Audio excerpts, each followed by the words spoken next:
Hi friends, welcome to my channel Civil Tips and Tricks.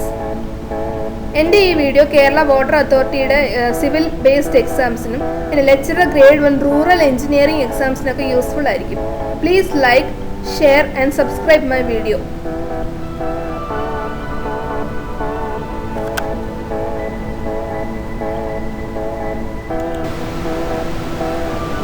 Basic mechanical എഞ്ചിനീയറിംഗിൻ്റെ എൻജിൻസിൻ്റെ മൂന്നാമത്തെ പാർട്ടാണ് ഞാൻ ഇന്ന് എടുക്കാൻ പോകുന്നത്. Piston വന്നിട്ട് a disc moves inside the cylinder as the liquid or gas inside the cylinder expands and contracts. A piston aids in transformation of heat energy into mechanical work and vice versa. എങ്ങനെയാണെന്ന് പറഞ്ഞു കഴിഞ്ഞാൽ piston വന്നിട്ട് നമ്മുടെ സിലിണ്ടറിൻ്റെ അകത്ത് ഒരു material ഉണ്ട്, അതിൻ്റെ പേരാണ് പിസ്റ്റൺ. കഴിഞ്ഞ ക്ലാസ്സിൽ ഞാൻ പറഞ്ഞായിരുന്നു ആ സിലിണ്ടറിൻ്റെ അകത്ത് പിസ്റ്റൺ ഉണ്ടാവും. പിസ്റ്റൺ എന്ന് പറഞ്ഞാൽ ഒരു സിറിഞ്ച് ടൈപ്പ് സ്ട്രക്ചറാണ്. അത് വന്നിട്ട് സക്ഷനും പിന്നെ കംപ്രഷനും ഒക്കെ ഹെൽപ്പ് ചെയ്യാൻ വേണ്ടി യൂസ് ചെയ്യുന്നതാണ് പിസ്റ്റൺ. ഓക്കെ, പിന്നെ പിസ്റ്റൺ വന്നിട്ട് ഹീറ്റ് എനർജി വന്നിട്ട് മെക്കാനിക്കൽ എനർജി ആയിട്ട് കൺവേർട്ട് ചെയ്യും, അല്ലെങ്കിൽ മെക്കാനിക്കൽ എനർജി ഹീറ്റ് എനർജി ആയിട്ട് കൺവേർട്ട് ചെയ്യും, രണ്ടുമായിട്ട് കൺവേർട്ട് ചെയ്യും. ഇതാണ് പിസ്റ്റൺ. പിസ്റ്റണിൻ്റെ കോറിഗേഷൻസ് ഉണ്ട്. ഓക്കെ, ഈ കോറിഗേഷൻസ് എന്തിനാണ് പ്രൊവൈഡ് ചെയ്യുന്നതെന്ന് പറഞ്ഞാൽ അടുത്തത് പറഞ്ഞു തരാം. ഓക്കെ, മെറ്റീരിയൽ പിസ്റ്റണിൻ്റെ മെറ്റീരിയൽ എന്താണെന്ന് വെച്ചാൽ അലുമിനിയം അലോയ് ആണ്. മാനുഫാക്ചറിങ് പ്രോസസ് ആണ് forging. Okay, aluminium and plus cast iron ആണ് പിസ്റ്റൺ മെറ്റീരിയൽ. ഓക്കെ, അടുത്തതാണ് piston rings. Piston rings is a metallic split ring that is attached to the outer diameter of the piston in an internal combustion engine or steam engine. Okay, the main function of piston ring in engines are sealing of compression chamber so that there is minimal loss of gas in case to the crankcase. എങ്ങനെയാണെന്ന് വെച്ച് കഴിഞ്ഞാൽ piston rings എന്തിനാണ് provide ചെയ്യുന്നതെന്ന് വെച്ച് കഴിഞ്ഞാൽ നമ്മുടെ പിസ്റ്റണിൽ gas അല്ലെങ്കിൽ fuel വന്നിട്ട് ലീക്കേജ് നടക്കാതിരിക്കും, കംപ്രഷൻ നടക്കുന്ന സമയത്ത് ലീക്കേജ് നടക്കാതിരിക്കാൻ വേണ്ടിയിട്ടാണ് പിസ്റ്റൺ പ്രൊവൈഡ് ചെയ്യുന്നത്. ഓക്കെ, അതാണ് പറയുന്നത് the compression so that there is minimal loss of gases to the crankcase. Crank കേസിൽ കംപ്രഷനും എക്സ്പാൻഷനും ഒക്കെ നടക്കുമ്പോൾ ലോസ് കുറവായിരിക്കും. അതിന് വേണ്ടിയിട്ടാണ് അവർ എയർ ഫ്യൂവൽ റേഷ്യോ ആണ് സ്റ്റോക്കിയോമെട്രിക് റേഷ്യോ എന്ന് പറയുന്നത്. ക്രാങ്ക് ഷാഫ്റ്റ് വന്നിട്ട് ഇത് ക്രാങ്ക് ഷാഫ്റ്റ് എന്തിനാണ് ഹെൽപ്പ് ചെയ്യുന്നതെന്ന് വെച്ച് കഴിഞ്ഞാൽ നമ്മുടെ കണക്റ്റിംഗ് റോഡ് പിസ്റ്റണും മീൻസ് കണക്റ്റിംഗ് റോഡ് പിസ്റ്റണും തമ്മിൽ കണക്ട് ചെയ്യുന്ന ഒരു ഷാഫ്റ്റിന് പറയുന്ന പേരാണ് ക്രാങ്ക് ഷാഫ്റ്റ്. ക്രാങ്ക് ഷാഫ്റ്റ് ആയിരിക്കും വന്നിട്ട് റൊട്ടേറ്റ് ചെയ്യുന്നത്. റെസിപ്രോക്കേറ്റിംഗ് മൂവ്മെൻറ്റ് മീൻസ് റൊട്ടേറ്റിംഗ് മൂവ്മെൻറ്റിൽ റെസിപ്രോക്കേറ്റിംഗ് മോഷൻ പിസ്റ്റണിന് കൊടുക്കുന്നത് ക്രാങ്ക് ഷാഫ്റ്റ് ആയിരിക്കും. ക്രാങ്ക് ഷാഫ്റ്റിൽ കുറേ സിലിണ്ടേഴ്സ് കാണും, മീൻസ് അതായിരിക്കും വന്നിട്ട് ഡിഫറെൻറ്റ് സ്ട്രോക്കിൽ വന്നിട്ട് മൂവ്മെൻറ്റ് നടത്തുന്നത്. ഗഡ്ജൺ പിൻ എന്തിനാണ് യൂസ് ചെയ്യുന്നതെന്ന് വെച്ച് കഴിഞ്ഞാൽ നമ്മുടെ കണക്റ്റിംഗ് റോഡ് പിസ്റ്റണുമായിട്ട് കണക്ട് ചെയ്യാൻ വേണ്ടിയിട്ട് യൂസ് ചെയ്യുന്ന പിന്നിന് പറയുന്ന പേരാണ് gudgeon pin. A pin holding a piston rod and connecting rod together. Gudgeon പിന്നിൻ്റെ പിക്ചറാണിത്. ഇതും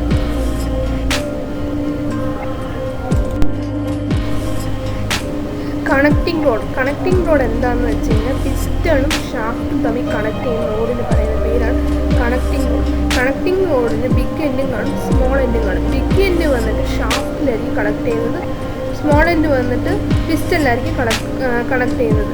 കണക്റ്റിംഗ് റോഡ് എന്താണെന്ന് വെച്ച് കഴിഞ്ഞാൽ a connecting rod is also called as con rod. Is a part of a piston engine which connects the piston the crankshaft together with the crank. The connecting rod converts the reciprocating motion of piston into rotation of crankshaft. അടുത്തത് cylinder block and cylinder head. Cylinder block cylinder head എന്താണെന്ന് വെച്ച് കഴിഞ്ഞാൽ അതൊരു നമ്മുടെ full engine ഇരിക്കുന്ന ആ ഒരു സംഭവത്തിനെ പറയുന്ന പേരാണ് സിലിണ്ടർ ബ്ലോക്ക് അല്ലെങ്കിൽ സിലിണ്ടർ ബ്ലോക്കും സിലിണ്ടർ ഹെഡ്. സിലിണ്ടർ ബ്ലോക്കിൻ്റെ മേളിലിരിക്കുന്ന പാർട്ടാണ് മീൻസ് കവറിങ് പാർട്ടാണ് സിലിണ്ടർ ഹെഡ്. അതിൻ്റെ ഒരു പിക്ചറാണിത്.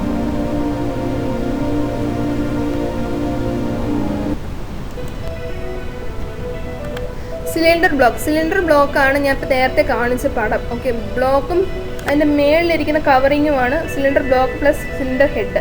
ഇപ്പോൾ ഞാൻ എടുക്കുന്നത് സിലിണ്ടർ ബ്ലോക്കാണ്. സിലിണ്ടർ ബ്ലോക്ക് വന്നിട്ട് അതിൽ വന്നിട്ട് ഒരുപാട് പിസ്റ്റൺസും പിന്നെ ഫ്യൂവലും പിന്നെ വാട്ടർ ബാഗും ഒക്കെ കണക്ട് ചെയ്യുന്ന ഒരു സംഭവമാണ് സിലിണ്ടർ ബ്ലോക്ക്. ആ ചെറിയ ചെറിയ ഹോൾസ് എല്ലാം വന്നിട്ട് കൂളൻ്റ് ആയിരിക്കും. ഓക്കെ, ആക്ച്വലി ഇത് ഭയങ്കര നല്ല ഹൈ ടെമ്പറേച്ചർ ആയിരിക്കും സിലിണ്ടർ ബ്ലോക്കിൽ പ്രൊഡ്യൂസ് ചെയ്യുന്നത്. അപ്പോൾ ഇത് വന്നിട്ട് കുറയ്ക്കാനും സ്പ്രെഡ് ചെയ്യാനും വേണ്ടിയിട്ടാണ് നമ്മൾ കൂളൻ്റ് പ്രൊവൈഡ് ചെയ്യുന്നത് സിലിണ്ടർ ബ്ലോക്കിൽ.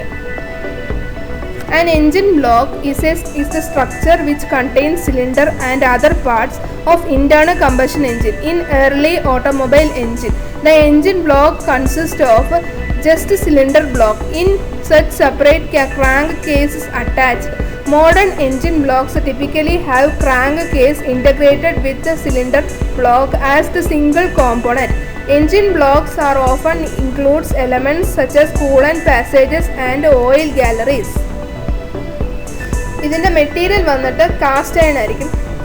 മാനുഫാക്ചറിങ് പ്രോസസ്സ് വന്നിട്ട് ഫോർജിങ് ആയിരിക്കും. ഓക്കെ, സിലിണ്ടർ ഹെഡ് വന്നിട്ട് അതേ സെയിം മെറ്റീരിയൽ തന്നെ ആയിരിക്കും. ഓക്കെ, മെറ്റീരിയൽ വന്നിട്ട് കാസ്റ്റ് അയൺ ആയിരിക്കും. മാനുഫാക്ചറിങ് പ്രോസസ്സ് വന്നിട്ട് ഫോർജിങ് ആയിരിക്കും.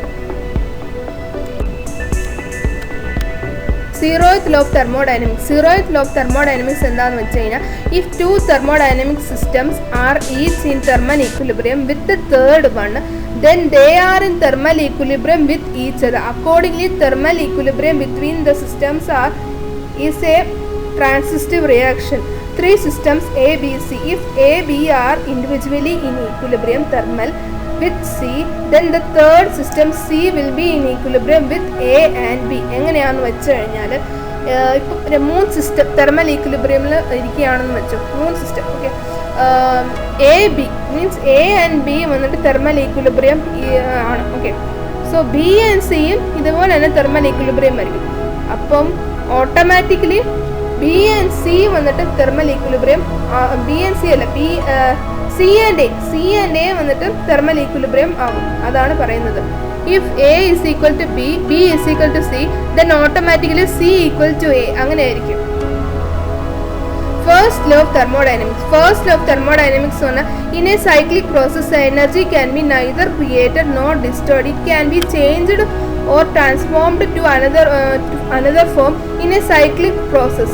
The net heat transfer is equal to network transfer. എങ്ങനെയാണെന്ന് വെച്ച് കഴിഞ്ഞാൽ, ഇപ്പോൾ നമ്മൾ എന്താ എനർജി ക്യാൻ ബി, എനർജി വന്നിട്ട് ഉണ്ടാക്കാനും പറ്റില്ല, ഡിസ്ട്രോയിങ് മീൻസ് അത് ഡിസ്ട്രോയും ചെയ്യാൻ പറ്റത്തില്ല. ഓക്കെ, ക്രിയേറ്റും ചെയ്യാൻ പറ്റില്ല, ഡിസ്ട്രോയും ചെയ്യാൻ പറ്റത്തില്ല. പിന്നെ എനർജി വന്നിട്ട് ഒരു ഫോമിൽ നിന്ന് വേറൊരു ഫോമിലോട്ട് ചേഞ്ച് ആകും. ഓക്കെ, ഇത് വന്നിട്ട് ഒരു സൈക്ലിക് പ്രോസസ്സാണ്. Okay, net heat transfer equal to net heat work transfer ആയിരിക്കും. Second law of thermodynamics. Second law of തെർമോഡൈനമിക്സിൽ വന്നിട്ട് രണ്ടെണ്ണം ഉണ്ട്. കെൽവിൻ പ്ലാങ്ക് സ്റ്റേറ്റ്മെൻറ്റും ക്ലോസിയസ് സ്റ്റേറ്റ്മെൻറ്റും. ഓക്കെ,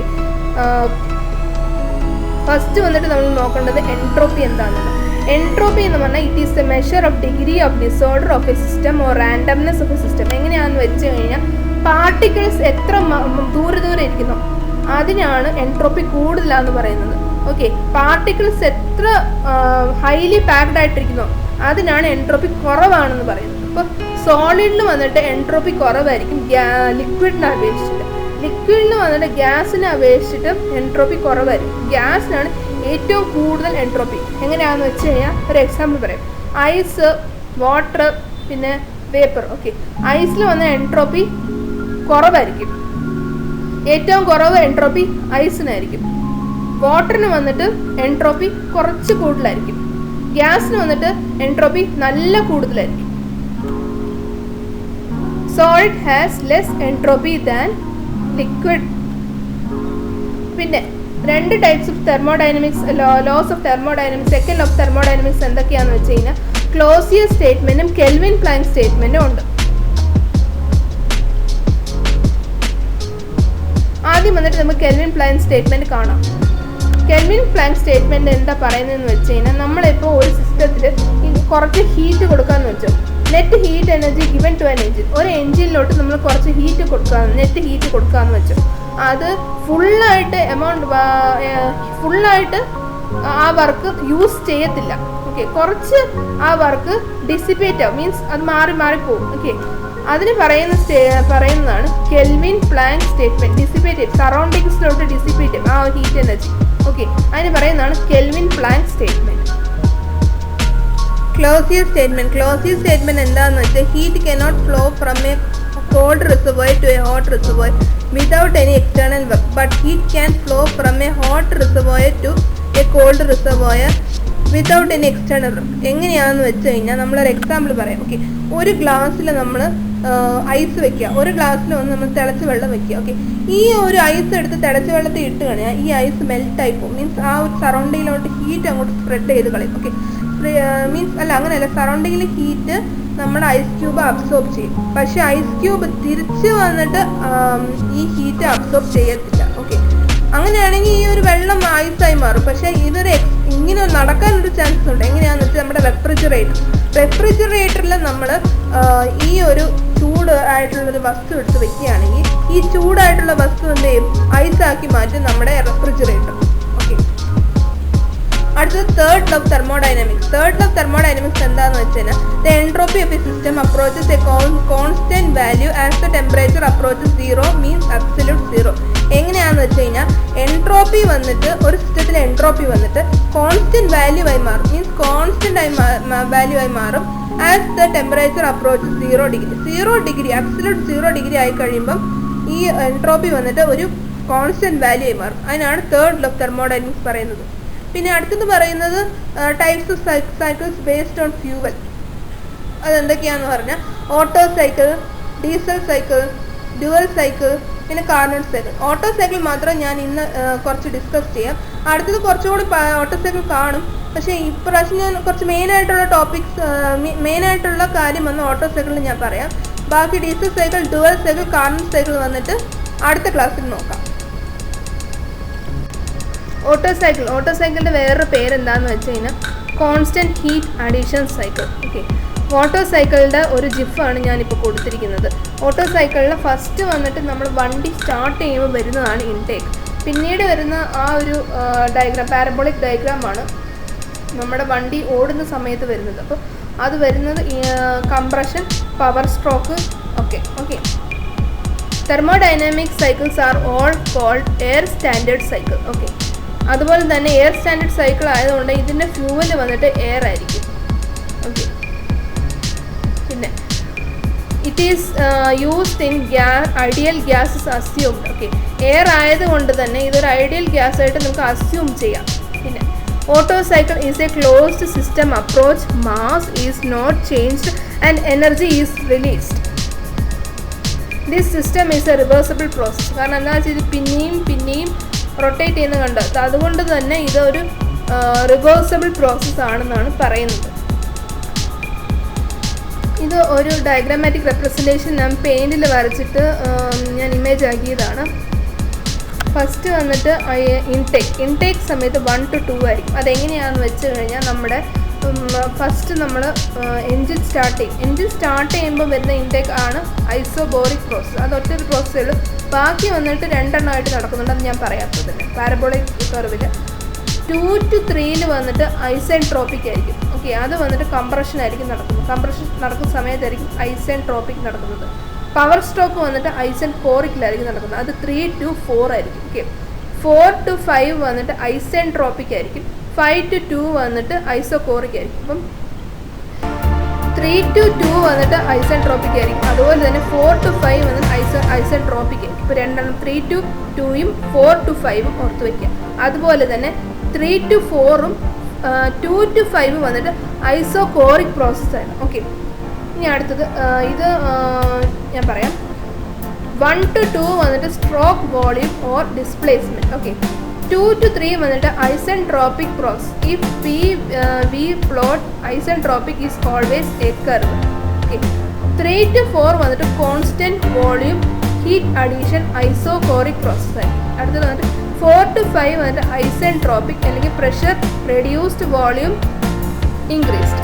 ഓക്കെ, 5 to 2 വന്നിട്ട് volume constant heat rejection. Okay, അടുത്തത് വന്നിട്ട് ഇതിൽ മെയിനായിട്ട് ഐസോകോറിക് എന്താണെന്ന് പറയണം, ഐസോബോറിക് എന്താണെന്ന് പറയണം. കോറിക് എന്ന് പറഞ്ഞാൽ സെയിം വോളിയം ആയിരിക്കും, ബോറിക് എന്ന് പറഞ്ഞാൽ സെയിം പ്രഷർ ആയിരിക്കും. ഐസോകോറിക് പ്രോസസ് എന്ന് പറഞ്ഞു കഴിഞ്ഞാൽ സെയിം വോളിയം ആയിരിക്കും. ഐസോബോറിക് പ്രോസസ് എന്ന് പറഞ്ഞാൽ സെയിം പ്രഷർ ആയിരിക്കും. Clearance volume is provided for ejector and spark plug to compress air. Okay, clearance volume കൊടുത്തിട്ടുണ്ട്. എന്താണ് clearance volume? Just before the suction സ്ട്രോക്കിന് മുമ്പ് വരുന്ന ആ ഒരു വോളിയം എന്ന് പറയുന്നതാണ് clearance volume. Okay, thank you and all the best for your exams. അടുത്ത വീഡിയോയിൽ കാണാം.